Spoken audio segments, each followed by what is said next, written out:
Transmedia, el programa de investigación en comunicación. Esteban Galán.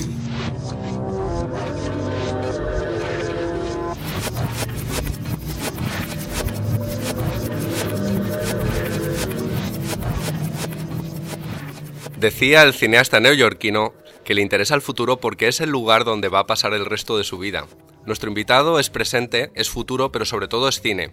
Comparte con el cineasta neoyorquino conocido como Woody Allen la pasión por ese viejo oficio de moldear la realidad con imágenes.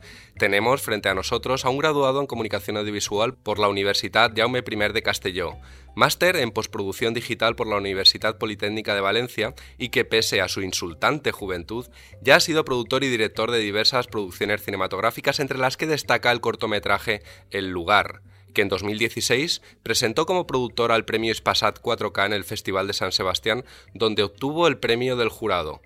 Productor Jordi Montañana, muchas gracias por acompañarnos. Gracias a ti por invitarme.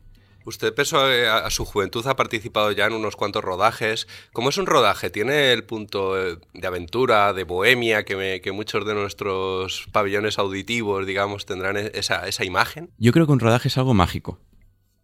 Creo que es una experiencia que a todo el mundo que le guste el cine debería vivir. Y de hecho, nunca sabes... Incluso el de un cortometraje, que muchas veces es un fin de semana o está mucho más concentrado. Sí, incluso el de un cortometraje. Yo creo que el de un cortometraje todavía es mejor, porque es más condensado en menos tiempo y no se llega a desgastar tanto a la gente, no llega a haber tanto roce entre el equipo técnico y el equipo artístico. Pero creo que es algo mágico. Cuando todo el equipo trabaja en la misma dirección, como en el caso de Un lugar, donde creo que fue el rodaje más fácil en el que he estado en mi vida. Se crea una sinergia entre el equipo, dirección, actores, que creo que es maravilloso y puedes estar trabajando horas y horas, dormir muy poco, que al día siguiente te levantas con la misma ilusión y con más ganas. Y sobre todo da mucha pena que se acabe. Ahora mismo le voy a ceder el ordenador portátil, allí hay una imagen y quiero ver si usted la identifica, esa imagen, y si nos puede decir si significa esa imagen algo para usted. Por supuesto, es el pueblo de Culla, es donde rodamos el cortometraje Un lugar en abril de 2016 y es un pueblo que me trae grandísimos recuerdos, la verdad. ¿Dónde está Culla? Culla se encuentra en el Maestrazgo, en el interior de Castellón, cerca de Atxaneta, Benassal. Es un pueblo rodeado de montañas, es un pueblo muy, muy íntimo, digamos, y es una construcción muy similar a Morella, ¿no? En estilo como con una parte de castillo en la parte de arriba. La verdad es que es un pueblo muy bonito, tanto para ver en verano como en invierno. A mí me recuerda tanto Morella como Culla. Hay un pueblo también en el sur de Francia, se llama Cor de Sigciels, cuerdas por encima del cielo. Son localidades donde cuando las nubes están bajas, el pueblo, digamos, se eleva por encima de las nubes. Es maravilloso. Sí, de hecho, Culla tiene una frase, ¿no?, que es Culla rayante el cel, en valenciano, Culla rayando el cielo. Es un pueblo que está situado a prácticamente 1000 metros de altura y es lo que estabas comentando, es un pueblo que en ciertos momentos del año, sobre todo en épocas invernales donde la niebla hace más acto de presencia, o incluso la nieve, tiene unas características mágicas el pueblo. Y como productor, ¿por qué se elige? Me imagino que esto no es una decisión evidentemente solamente del productor, ha compartido aventura con el director Iván Fernández Córdoba, pero ¿por qué se elige Culla como escenario de este cortometraje? Iván Fernández de Córdoba primero estuvo una temporada en Culla casi como en aislamiento, por así decirlo, porque él quería ir al interior de Castellón para poder escribir, no precisamente para escribir Un lugar, pero sí para escribir otros proyectos que tiene en mente, y descubrió que Culla era un emplazamiento ideal para la historia de Un lugar, que encajaba perfectamente en los alrededores de Culla para rodar aquello que había escrito para Un lugar. ¿Y qué acogida encontraron allí? Culla nos dio muchísimas facilidades.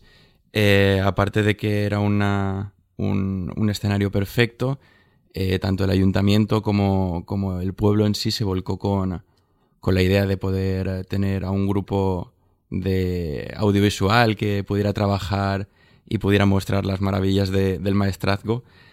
Sobre todo nos ayudó muchísimo en el tema de logística. Nos facilitó alojamiento para actores, para el equipo técnico. El hecho de poder rodar allí, poder hacer el catering a 5 minutos de donde estábamos haciendo la acción, y luego que a las 9 de la noche cenas y a las 10 sabes que vas a estar en casa descansando, eso no se encuentra en todos los sitios, y mucho menos teniendo en cuenta el presupuesto con el que contábamos. ¿A qué se dedica un productor? Porque el productor no maneja la cámara, el productor no da órdenes a los actores, ¿no? Yo dividiría la función del productor en 2 fases. En preproducción lo tacharía de lo subrayaría como un conseguidor, es decir, es aquella persona que trabaja hombro con el ayudante de dirección y con el director para conseguir todo el material necesario para el rodaje, para conseguir las localizaciones. Acompañas al director y al ayudante de dirección a revisar las localizaciones. Nosotros nos fuimos 10 días antes a Cuya a volver a ver todas las localizaciones, a comprobar a qué hora salía el sol, a qué hora se ponía el sol, porque todo el rodaje es al aire libre. ¿Y se hacen fotos? ¿Se fotografía Correcto. todo? Nosotros siempre decimos que el corto lo hemos rodado 2 veces. Primero, cuando fuimos Iván Fernández de Córdoba, que es el director, Alexander Lemus, que es el ayudante de dirección, y yo, fuimos 10 días antes, estuvimos en todas las localizaciones donde grabamos, hicimos fotos, pensamos todos los planos, y claro, todo íbamos tomando notas para saber qué necesitábamos. Y luego, durante rodaje, yo creo que la labor del productor es de facilitador. Es decir, no tienes una labor tan de actuación en el sentido de manejar cámara, hablar con actores, mover luces, ¿vale? Pero sí que hay necesidades dentro del rodaje que tienes que solucionar cuanto antes. Pongo un ejemplo. Nosotros teníamos un problema con una señal que cuando fuimos primero a localizar no supimos ver que luego nos iba a molestar. Pues en mi caso lo que hicimos fue contactar con el ayuntamiento y pedirles por favor si podían quitar esa señal temporalmente mientras hacíamos el rodaje para luego volverla a poner. Por eso digo que creo que el productor en el rodaje, como producción de campo, lo que hace es facilitar el trabajo. Transmedia.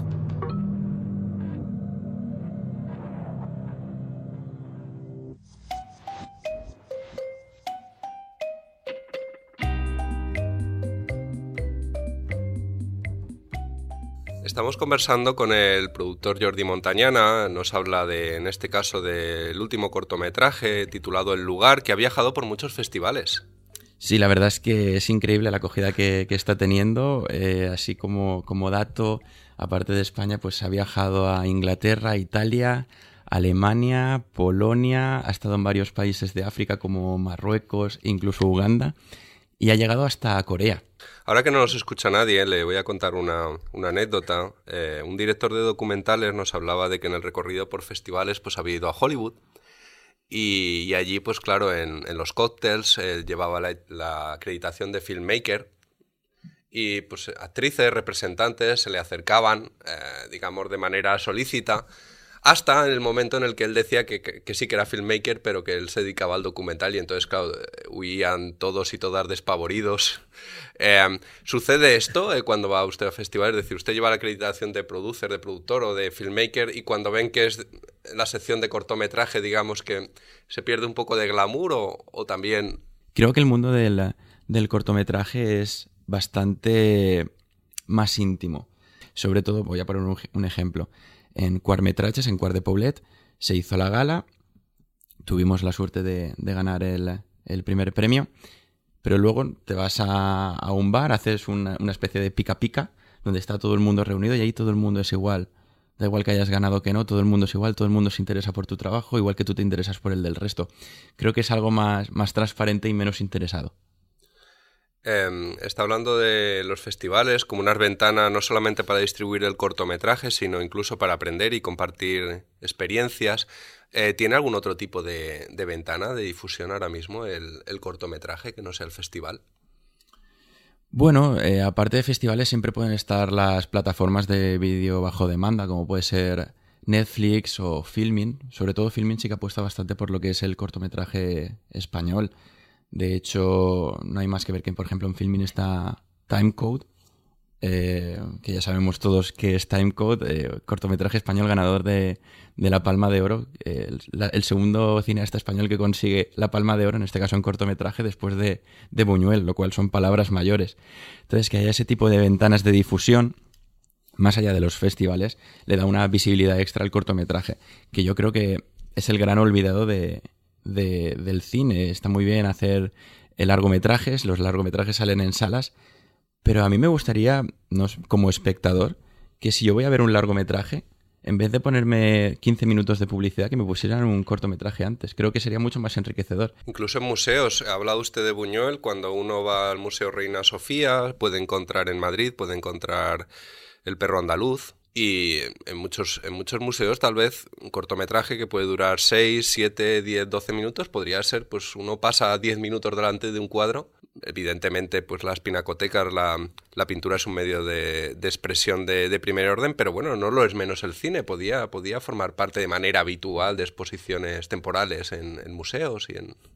Efectivamente, y además los museos son emplazamientos perfectos para ese tipo de cine más arriesgado, un cine experimental, un cine que no tiene tanto tirón comercial, pero que sin embargo tiene una vertiente artística muy potente. Sobre todo porque permite incluso trabajar contenidos temáticos. Uno, a través de los cortometrajes de los últimos 20 años, se me ocurre que puede, por ejemplo, ver la evolución que ha tenido el teléfono móvil en nuestra sociedad. Por ejemplo. Sí que es verdad que hay cortometrajes, como estábamos hablando, que son ficciones, ¿vale? Son una historia con su inicio, nudo y desenlace, pero luego hay otros cortometrajes que te dejan un pozo dentro de ti. Incluso un puñetazo. Efectivamente, hay veces que ves un cortometraje que dices, dura 5 minutos, pero en 5 minutos me has contado una historia muy, muy potente que te hace reflexionar. Entonces, creo que eso es muy importante. Por ejemplo, en Valencia se organiza anualmente una serie de proyecciones en un festival que se llama La Ruta Más Corta, que lo que hace es juntar a gente que le gusta el cine, a gente que le gusta los cortometrajes en diversos emplazamientos de Valencia, en la zona de Benimaclet, en pubs, en salas de danza, etcétera. Y lo que hace es proyectarse una serie de cortos de diversas temáticas y el público puede votar a aquel que más le guste. Y es una forma de, con diversas temáticas, mostrar al público en Valencia un catálogo de cortometrajes. Y creo que eso es algo que debería impulsarse más. Transmedia. Esteban Galán. Es un placer conversar con el productor Jordi Montañana. Y bueno, vamos a jugar. Voy a en este momento a utilizar el ordenador portátil, lo voy a acercar al micrófono y vamos a escuchar la banda sonora de una película a ver si la identifica. ¿Le apetece? Venga.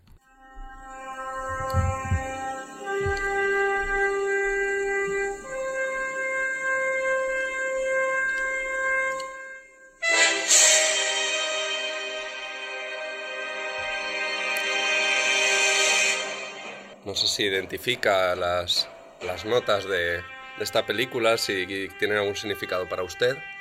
Pues es si no la que más, una de mis películas favoritas. Es la banda sonora de 2001, Una odisea en el espacio, de Stanley Kubrick. ¿Esta tal vez fuera su película preferida de Kubrick?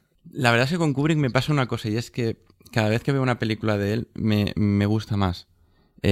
Posiblemente creo que La naranja mecánica es la película que más veces he visto de Kubrick, pero creo que la que más me impactó sin duda fue 2001. Yo recuerdo haberla visto hace un montón de años, no recuerdo la edad que tenía. Y ¿Dónde la vio? La vi en casa, lo recuerdo perfectamente. De hecho, la vi por recomendación de dos personas, una de ellas mi padre, y me dijo, cuando acabes de verla hablamos. Y acabé de ver la película y dije, papá, creo que la tengo que volver a ver.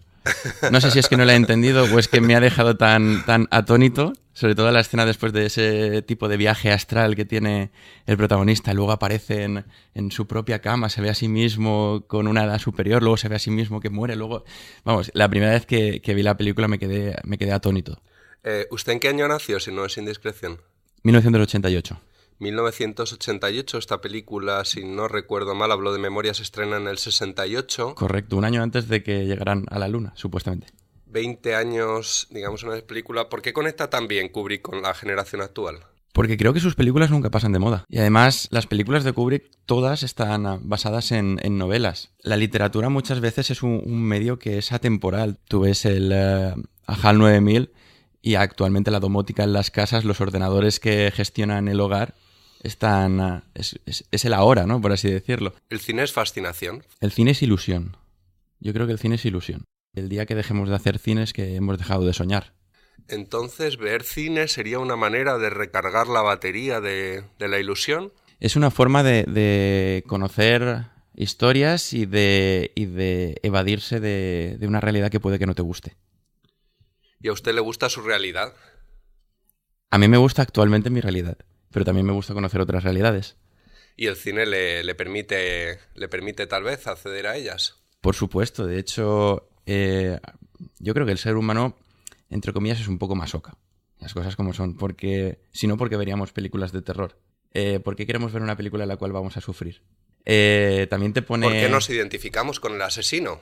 Muchas veces. Eso es una cosa que me fascina. Porque si estamos viendo una película o una serie en la cual el protagonista, digamos que es el malo, entre comillas, ¿por qué queremos que triunfe el mal sobre el bien en ciertos momentos? Hablando de series, ¿por qué queremos que Tony Soprano venza a sus rivales? ¿Por qué queremos que Tony Soprano siga viviendo? Cuando sabemos que es un mafioso, que lo que él encarga muertes, ¿no? Encarga asesinatos. ¿Por qué queremos que Walter White siga comerciando su droga? ¿Por qué queremos que Dexter, pese a hacer el bien mediante, es lo que diría Maquiavelo, ¿no? El fin sí que justifica los medios en este caso. ¿Por qué queremos que Dexter siga asesinando? Son preguntas que yo me hago y que personalmente nunca he encontrado una respuesta clara, pero me atrae muchísimo esa idea. Nos está hablando ahora mismo de series, de grandes series. Tal vez la creatividad esté más ahora mismo muchos lo dicen, este año sí que hemos tenido una buena cosecha de películas, tanto los Oscars, entiendo, a mi juicio, que han sido... La propuesta era bastante... de una calidad bastante notable, pero bueno, si analizamos, digamos, los últimos 15 años, tal vez las series están comiéndole terreno al cine, sobre todo en creatividad. Quizá también por el número de plataformas que han ido apareciendo. Antes quizá teníamos un número reducido de plataformas, sí que es verdad que en Estados Unidos aquí nos llevan la delantera porque tienen un montón de canales bajo demanda o de canales de pago, como la HBO. Pero quizá esa multiplicación de ventanas en la cual se puede difundir las series, creo que sí que ha dado pie a que muchos más autores se arriesguen y quieran hacer producciones de un tipo más complejo. Todo esto empezó, yo creo, con Lost, con Perdidos. Creo que fue la primera serie que realmente a mí me marcó. Y después de Perdidos, pues vino Fringe, Los Soprano, The Wire, Breaking Bad, Dexter. Son series que para mí todas ellas me han marcado. Y creo que todo aquello que me gusta también viene influenciado por esas series. ¿Alguna por encima del resto que le interese más? The Wire, sin duda, para mí es mi serie favorita. Es que es demasiado real. O sea, es tan real que asusta. Quiero decir, por poner un ejemplo, The Wire sería la realidad y CSI sería la ficción. Quiero decir, The Wire te está contando una cosa que realmente sucede en Baltimore y contado por personas. De hecho, el creador fue periodista del Baltimore Sun y, de hecho, el Baltimore Sun aparece en la serie. Pero son cosas que, por muy ficcionadas que estén, son realidad. El hecho de la droga, el problema de la droga en The Wire, el problema de la policía, la corrupción dentro de la policía, la corrupción dentro de la clase política, cómo la clase política intenta escalar posiciones. Es decir, son cosas que tú las ves y te fascinan, porque más allá de la ficción en sí, muchos personajes que aparecen en pantalla son personajes de la vida real, se están representando a sí mismos. Transmedia.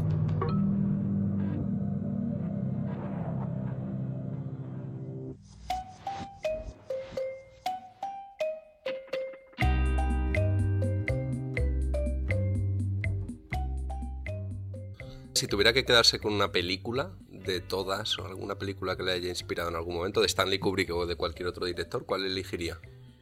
De Stanley Kubrick, como te he dicho, 2001. Y si tuviera que quedarme con otra película, también recuerdo con mucho cariño cuando descubrí Pulp Fiction, de Tarantino. Y ahora mismo, y mira, ahora que está tan de moda Denis Villeneuve con La Llegada, que va a rodar Blade Runner, que ha salido en la noticia que va a hacer el reboot de Dune, de David Lynch. Creo que cuando vi Prisoners en el cine, porque fui a ver Prisoners y no sabía nada ni de qué iba la película, ni del director, ni nada, creo que me enganchó de tal forma Villeneuve que considero uno de mis directores de cabecera. Si tuviera que quedarse con algún maestro, con alguna persona que haya sido importante en su trayectoria, ¿quién elegiría? Esta es difícil. Yo recuerdo con cariño cuando Vicente Llorens me daba clase. Recuerdo con mucho cariño cómo enseñaba... En la Marcha de ella. En la Marcha de ella, en el Instituto Marcha de ella. Ha sido profesor mío mío también, Vicente Llorens. ¿Sí? Sí. Creo que ha marcado a muchas generaciones de tanto de alumnos, bueno, ahora profesionales. Un saludo. Totalmente. Hace muchos años que no lo veo, pero recuerdo con mucho cariño cómo impartió clase en la Marcha de ella. Toda la técnica que sé, básicamente me la enseñó él. Es una Biblia, es increíble. Cómo enseña y guardo con mucho cariño a Vicente Llorens, sin duda. ¿Y un libro? Un libro, quizá 1984. Es tan actual, quiero decir, lo que pasa en el libro es tan actual. Y ha influido a tanta gente y no sé, la verdad es que lees el libro y por mucho que lo leas siempre vas a sacarle una nueva lectura y no sé, creo que es bastante interesante la lectura y al mismo tiempo es un poco perturbadora el hecho de pensar... Da miedo. Da miedo porque dices, ostras, esto está pasando ahora realmente, aunque no lo parezca. Lo que ocurre es que uno a veces no sabe si, digamos, hay autores... el caso tal vez más famoso pues pueda ser el de Julio Verne, Uh-huh. Que son capaces de predecir el futuro, Uh-huh. o que con sus textos crean el futuro y lo modifican, es decir... Nos ponen en la agenda cuestiones, inventos, ideas que después germinan. ¿Puede haber algo de eso? ¿Puede el cine estar creando el futuro y no solamente prediciéndolo? ¿El cine, el arte, la literatura? Yo creo que sí. Yo creo que el cine es como... la idea ya está implantada, es decir, podemos pensar que puede pasar esto, pero te lo voy a mostrar a través del cine. Y se hace tangible. Efectivamente, lo más... preocupante y al mismo tiempo tan poderoso y tan bonito del cine es que muchas veces cosas que pensamos, esto es ciencia ficción, esto es fantasía, esto se lo han inventado, esto es que luego sucede y eso es cuando sucede y dices, pero si esto yo lo vi hace 15 años, esto no se supone que no iba a pasar, o quiero decir, por poner un ejemplo, la película Wall-E de Pixar, que se supone que está el robot ahí acabando de limpiar la Tierra porque la Tierra es un vertedero totalmente. Es que estamos convirtiendo a la Tierra en un vertedero. Y es que probablemente pasase lo que sucede en la película. Lo cual es muy desalentador. No estamos cuidando lo que tenemos y podemos acabar perfectamente fuera de aquí. Es terrible. ¿Y la esperanza está en...? La esperanza está en concienciarnos de lo que nos rodea. De ser un poco más... no voy a decir ser un poco más ecologista porque no quiero dar ningún discurso aquí ni instruir a nadie. Tampoco viene mal. Tampoco viene mal, es cierto. No, pero yo creo que debemos ser conscientes de lo que consumimos y cómo lo consumimos y de lo que hacemos y cómo lo hacemos. Sobre todo tenemos que dejar de ser tan sedentarios porque nos hemos vuelto una sociedad muy sedentaria y muy consumista con ciertos hábitos que yo me considero también bastante sedentario y consumista. Quiero decir, yo me doy cuenta de lo que me he convertido e intento cambiar esas costumbres. Pero, por ejemplo, en la película Capitán Fantástico, ya que estábamos hablando de películas, hay una escena muy curiosa cuando llegan a la ciudad, entran en un banco para que el padre saque dinero y están todos los niños sorprendidos de ver a la gente tan gorda. Y la hija pequeña le pregunta que si están enfermos. Quiero decir, la sociedad en sí está enferma. Nos estamos equivocando, creo yo. Lo que sí que es verdad que ahora mismo hay un poco de conciencia social y entiendo que se está cambiando un poco el régimen general de la población y estamos intentando arreglar un poco el mundo, creo yo. Pues, productor Jordi Montañana, ha sido un placer. El placer ha sido para mí. Más contenidos en comtransmedia.com. Transmedia.